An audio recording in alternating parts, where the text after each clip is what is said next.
मित्रांनो, आत्ताच मला एक खूप मोठा धक्का बसलाय की आपलं इंस्टाग्रामचं अकाउंट उडाले.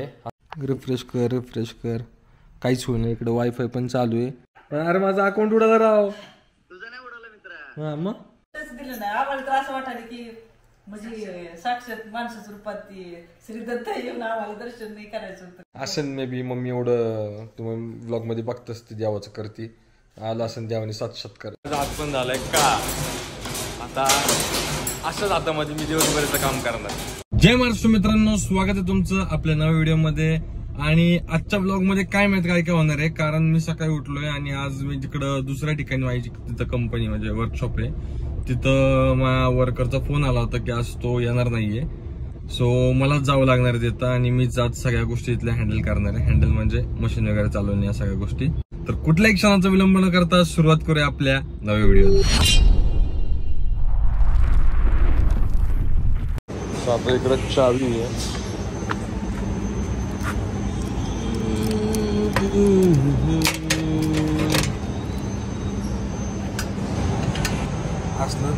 असलं अवघड झाले नाही.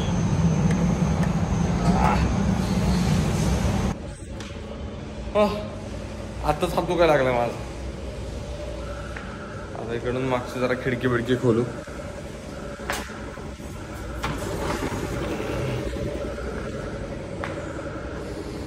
इथून मशीन चालू करायची.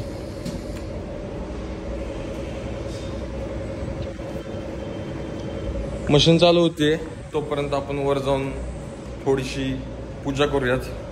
आणि इकडे हे असं टेम्पररी मला बसायची जागा आहे. इथं वर बसतो मी.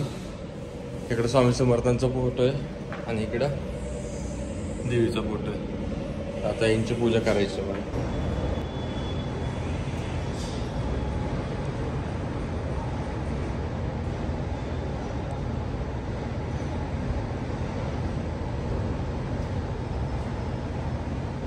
एक पार्ट काढून दाखवतो बघ कसं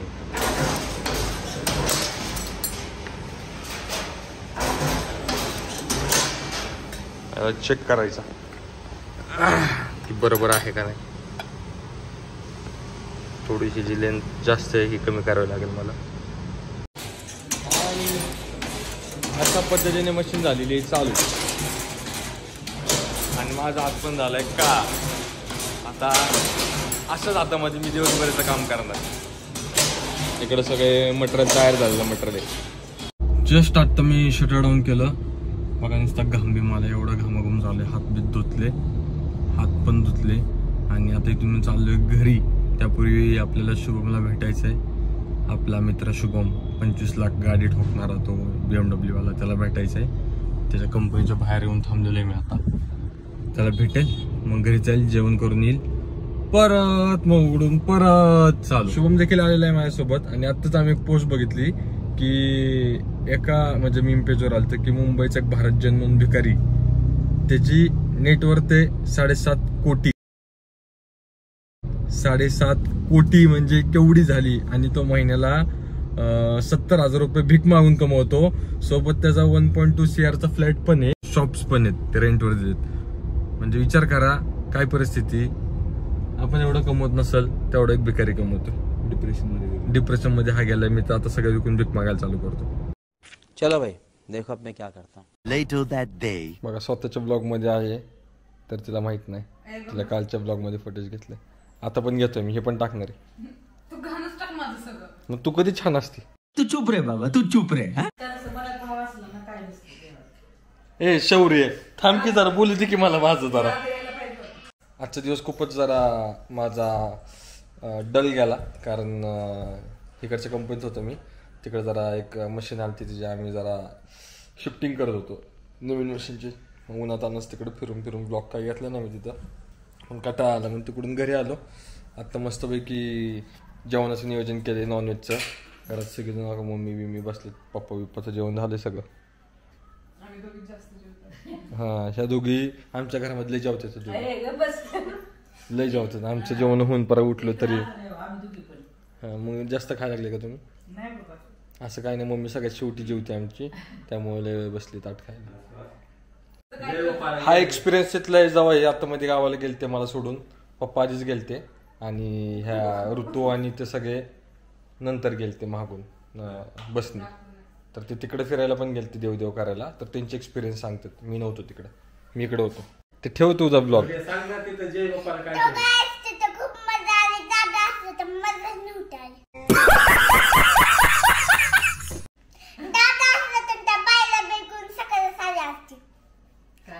बाईला बघून चक्कर चालली असते.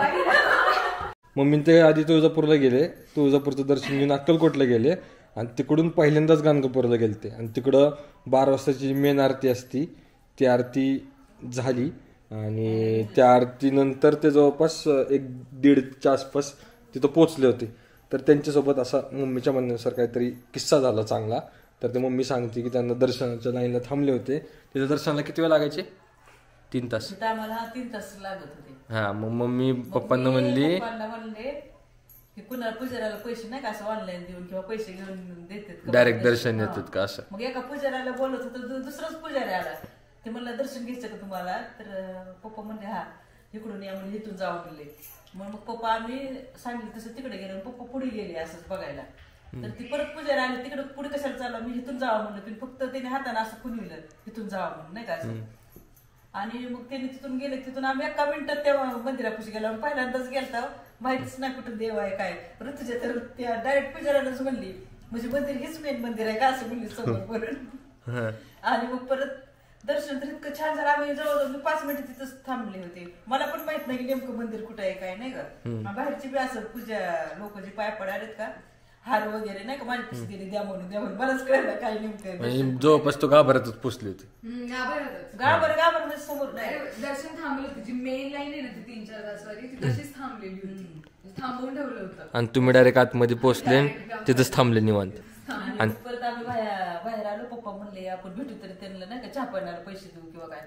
आणि गर्दी काहीच नव्हती बरं का मंदिरात. सगळी वरती होती अशी वरती नाही का माळ्यावर असं. आणि परत बघितलं तर कुठंच पुजारी दिसलं नाही. म्हणजे 5 मिनिटं तर आम्ही बाहेर आलो. तिथं असं वाटलं उभारलेलं ते कुठं म्हणजे कुठंच दिलं नाही. आम्हाला तर असं वाटायला की म्हणजे साक्षात माणसाच्या रूपात ती श्रीदत्त येऊन आम्हाला दर्शन नाही करायचं होतं का काय माहिती. एवढा चांगला अनुभव आला पहिल्यांदा गेल्यामुळं. मम्मीच्या म्हणण्यानुसार असं झालं तिथं की गर्दी होती बट ते फ्लोअर वाईज असते ना लाईनी तसे ते वरच्या फ्लोअरला गर्दी खूप होती आणि खालच्या फ्लोअरला सगळं रिकामं होतं बाहेर आउटसाईडला. तर तिथं तो पुजारी ह्यांनी बाहेर आल्यानंतर 10-15 मिनिटं शोधलं पण त्याला तो कुठंच ह्यांना भेटला नाही. तो दिसायला पण असा वेगळा एकदम काळा काळा होता. एकदम साऊथ इंडियन स्टाईल ना तशा टाईपमध्ये होता. असेल मे बी. मम्मी एवढं तुम्ही व्लॉग मध्ये बघतच ते देवाचं करते. आला असेल देवाने साक्षात्कार घडवला असेल. I don't know. आणि मित्रांनो आत्ताच मला एक खूप मोठा धक्का बसलाय की आपलं इंस्टाग्रामचं अकाउंट उडाले. आत्ताच एवढ्यात काय माहिती इंस्टाग्राम बरेच अकाउंट उडालेत. आत्ता मध्ये अस्मिताचं उडालं, त्याच्या आधी अजून एकाच उडालं होतं. तसं सेम मला वाटतं माझं पण गेलंय. आत्ता हिने मला साईडला बसलो होतो मी आतमध्ये होतो. तिने मला दाखवलं की तुझं अकाउंट रिफ्रेशच होत नाही, काहीच दाखवत नाही फॉलोअर्स वगैरे. बघा रिफ्रेश कर काहीच होईल नाही. इकडं वायफाय पण चालू आहे आणि रिफ्रेश करायला एकदा काहीच दाखवा ना. मला तर मोका टेन्शन आलं की बाबा काय झालं. मम्मी इंस्टाग्रामचं अकाउंट उडालं आपलं. अकाउंट गेलं. अकाउंट इंस्टाग्राम दाखव. ते रिफ्रेश करून दाखव. तिथं बघ की फॉलोअर दिसून गेलेत. No internet connection. मग आता कसं? आता काय माहिती मला तो बघावं लागेल. त्या आख्याच्या ओळखीचं एक जण आहे त्याला कॉन्टॅक्ट करून कसं काय गेलं. कसं काय घडलं? मग एकदा गेलं की नाही झालं त्याकडून पण मग परत पहिलं पासून का तसलं 0 पासून? किती वर्षापासूनच जवळपास 3-4 किती वर्ष झाली? 4 वर्ष. कशाला इंस्टाग्राम एकदा अजून एकदा झालं तसं. पण ते ग्लिच बसलं होतं. आता अकाउंट सस्पेंड झालं डायरेक्ट म्हणजे 0 झालं. हा हा डायरेक्ट दिसतच नाही असं. थांब मी ह्याला फोन करतो आक्याला.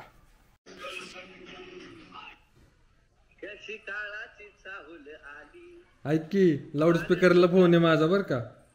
लाऊडस्पीकर आहे पण ऐकी बाग सुखाची हरपून गेली कसं विपरीत झाले सारे होता सोन्याचा संसार आमचा दरबार. कसं होतं गाणं? गाणं खूप छान होतं. आहे का नाही कसं होतं गाणं? अरे माझा अकाउंट उडाला राव. तुझं नाही उडवलं मित्रा. हा मग इंस्टाग्राम तर सर्व डाऊन आहे, टेन्शन लेणे का नाही. अरे मग काही विषय नाही म्हणजे सगळ्यांनाच प्रॉब्लेम आहे का? हे बघ एक तर उडवले सगळ्यांचे अकाउंट काय मग सगळे म्हणजे टोटल सगळे. हा मग बरं आहे काही विषय नाही मग. ऐक की हे बघ आपली एकट्याची गाडी पंक्चर झाली असते तर काही विषय नाही, सगळ्यांच्या गाड्या पंक्चर झाल्या. मग मला बरं म्हणून मी तुला पाहिलं आत्ताच जस्ट मला बहीण म्हणली यार तू दिसत नाहीये मग म्हणलं थांब पहिला आक्याला फोन करतो. दिसायचं नाही तिच्या अकाउंट मध्ये 30 स्वतःला बी दिसत नसेल, चेक करायला. हा का? अरे बापरे तिला पण नाही दिसत आहे. अरे काय झालं तुला सांगतो, व्हॉट्सअप कसं डाऊन होतं हा तसं इंस्टा डाऊन झाले. हा. तसं मग एक ऋषा, मी काय मला काय कळलं, मी कोणाला फोन नाही केला, चर्चा नाही. आता इंस्टाग्रामचं समज गेलं, हा टिकटॉक गेलो होतं, इंस्टा गेला आपण काय YouTube. तुझ्याकडे युट्यूब आता आहे ही बाकी आहे टमटम चिबड्याने मागणं आपण अरे मी तर तयारीत नाही.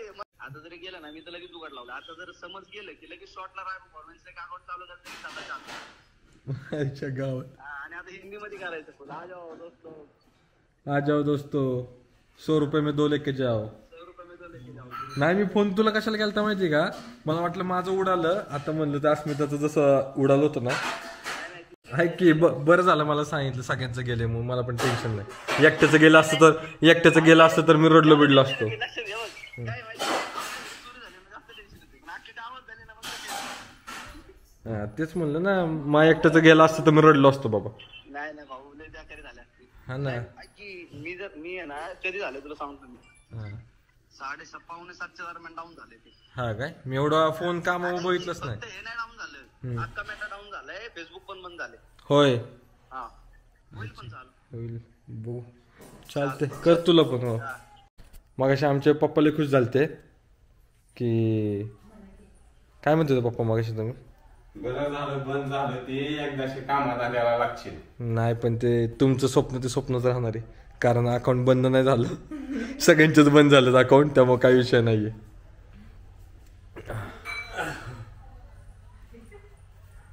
गाईज आता मी थोडा रिलॅक्स फील करायला लागलोय कारण सगळ्यांनाच हा प्रॉब्लेम आलाय, मला एकट्यालाच नाहीये. तर आख्या म्हणला बरोबर आहे आपली गाडी पंक्चर झाली त्याचं दुःख नाही, सगळ्यांच्या गाड्या पंक्चर झाल्या मग काहीच वाटत नाही ओके मध्ये. आता मला एकट्याचं झालं असतं मी रडत बिडत बसलो असतो. काय माहिती मध्येच कसं काय असं झालं पण होईल लवकर नीट. आय होप सो उद्याचा ब्लॉगची मी स्टोरी टाकू शकेल तोपर्यंत नीट व्हावं हीच प्रार्थना. आणि इंस्टाग्राम बंद नको व्हायला नाही तर मला पूर्णपणे यूट्यूबला शिफ्ट व्हावं लागेल.